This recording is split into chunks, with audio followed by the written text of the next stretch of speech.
Hey guys, welcome back to the channel. So today we're going to be talking about the baseline iPad. This is the 10th generation version, so this is one of the pink colors here. And we're going to be talking about two different accessories that go with the 10th gen iPad. So the first one is the Magic Keyboard Folio that's designed for this particular iPad. And we're also going to be looking at a Magic Keyboard style accessory for the 10th gen iPad. Now the 10th gen iPad actually doesn't have a Magic Keyboard like the Pro iPads do. So the product that we're going to be looking at is this one. So this is a third party from Amazon, and we're going to compare this to the official Apple Magic Keyboard to see what the similarities and differences are. And I'll let you know if this is worth picking up for the 10th gen iPad or if you should just stick with the regular Magic Keyboard Folio.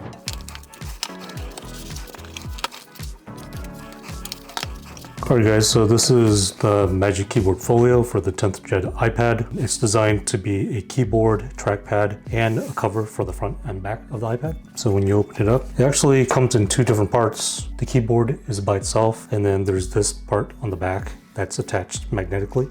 Initially I thought that you can use this separate from the iPad, but it actually has to be attached in order to use it. And then on the back there is a stand that can be placed in different positions and it will stay in place.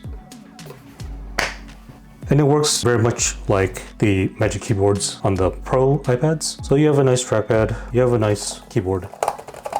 And when I look at it compared to the iPad Pro keyboard, you can see they actually look very similar in terms of the size, like the size of the trackpad, the keys. You have a row on the top for all your functions. So just in terms of capability, this has everything that Pro level does. Now, the difference with this type of stand is that it's really meant to be used on a table. If you try to use this on your lap, it's not going to be very stable because this part right here is going to be resting on your leg, and that's not going to be comfortable at all. So that's why I wanted to see if there was a Magic Keyboard for the 10th gen iPad, and luckily we have one. So we're going to take a look at this product.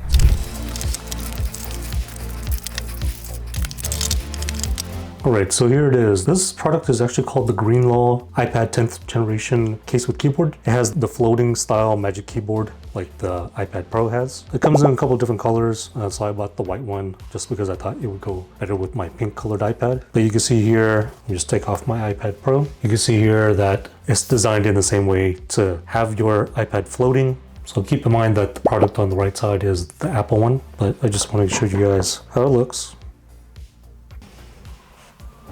Alright, so I'm actually going to put this one away and compare this product to the Magic Keyboard Folio. So let's just start with the exterior first. No surprise here, I feel like the Apple made case is a much higher quality. This feels high quality too, but the Apple product just looks more polished. If you look at, for example, the camera hole, this kind of looks like somebody just cut a hole around this piece of fabric. But if you look at the Apple one, there's actually an indentation within the camera cutout hole, so really small detail. On the other side, Apple one has the Apple logo, and at the bottom it shows where it was manufactured. This has kind of a plain background, nothing special. The white colors are actually different. It's hard to pick up on the camera, but this is more of a cream white, and this is more of a gray white. So there is actually a difference in the color. If you feel the back of the case, this one has a much higher quality felt backing. This one has a soft backing too, but I'm not sure what kind of fabric it is, but it doesn't feel as nice as the Apple one. Now, when you look at the keyboards, you'll notice that the trackpad on the GreenLaw version is actually smaller than this Magic Keyboard one from Apple. If you look at the keyboards, they combine their function row and the number row together. So the keys on the GreenLaw one are actually smaller. So we'll do a typing test to see if that has any effect at all. All right, putting the iPad on and off, the stand is nice. Locks it in place. This little sticker here that comes with the trackpad. Now there's actually an on and off switch right here too. And I believe this attaches via Bluetooth. So that's one of the main differences between this one and the official one from Apple. When you put the Magic Keyboard Folio on, it gets powered by the connection at the bottom here on the iPad. But this one supposedly attaches with Bluetooth. So let's see if it shows up. So we're checking to see if the Bluetooth keyboard shows up. So it comes up as a generic Bluetooth keyboard. I'm gonna hit that, so it's connected. And then trackpad works. The one thing I noticed about the trackpad is that when you move it and you stop, it kind of keeps floating, kind of like a hockey puck floating on an ice rink.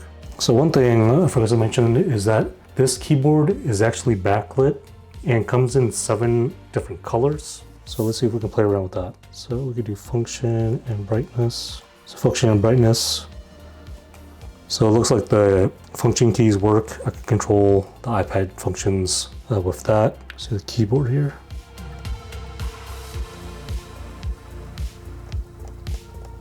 Might be a good idea to take out the instructions. Let's take a look.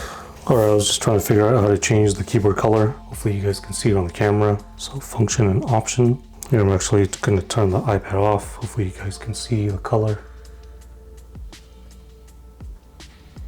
So function and option will cycle through the different colors on the keyboard. So that's actually pretty interesting because the official Apple keyboard folio doesn't have a backlit keyboard like this. And if anybody's ever used a backlit keyboard, you know how useful it is at nighttime. Let's do a quick monkey type test.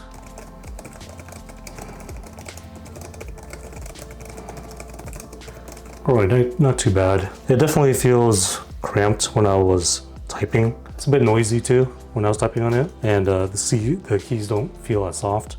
Let me just try the other one to see how the keys felt. Alright, we're just going to repeat the test again.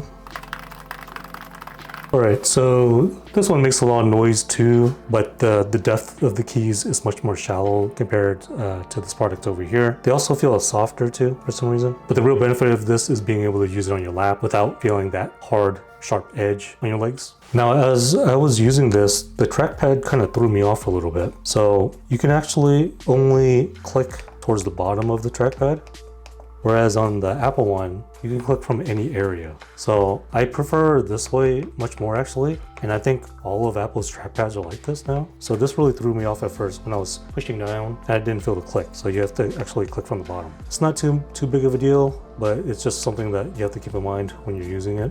I think if you're looking for a floating Magic Keyboard style accessory for your 10th gen iPad, this one's not too bad. This is one of the less expensive ones you can buy on Amazon, and it has that 7-color backlight keyboard. That's kind of cool. But just keep in mind that the keys are smaller, the trackpad is smaller compared to the Magic Keyboard Folio. So you really have to think about how often you're going to be using it on your lap, because this is the main advantage of this style of floating Magic Keyboard. Or if you're okay using your iPad just on like a desk setup like this. If you're just using it on a desk, then I think the Magic Keyboard Folio is actually the better product. But if you're going to use it on your lap, then I would consider buying something like this. And it's actually going to be cheaper too. So you can find this type of product from a lot of different brands on Amazon for less than $100. And I think that's actually a great value, because when you look at the equivalent Apple product, it might run between $200 to $300. So a much more budget-friendly setup.